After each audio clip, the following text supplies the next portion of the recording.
21তম বছরে নয়াদিগন্ত পরিবারকে আন্তরিকভাবে মোবারকবাদ জানাচ্ছি। আমরা জেনারেশনটাও আমরা নয়াদিগন্ত পড়েই বড় হয়েছি। ছোটোবেলা থেকে পড়াশোনা পাশাপাশি আমরা পত্রিকা পড়লে নয়াদিগন্ত তার মধ্যে ছিল। সেই জায়গা থেকে আমাদের প্রত্যাশার জায়গাটা কিন্তু নয়াদিগন্তের কাছে অনেক বেশি।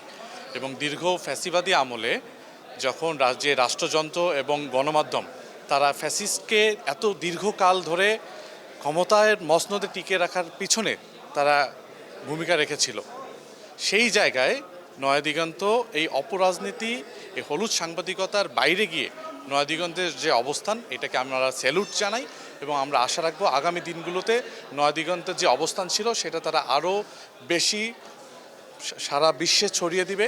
এবং আমরা হলুদ সাংবাদিকতার বিরুদ্ধে আমাদের যে অবস্থান, সারা বাংলাদেশের মানুষের যে দাবি, নতুন বাংলাদেশ বিনির্মাণে নয়াদিগন্ত গুরুত্বপূর্ণ ভূমিকা রাখবে বলে আমরা বিশ্বাস করি।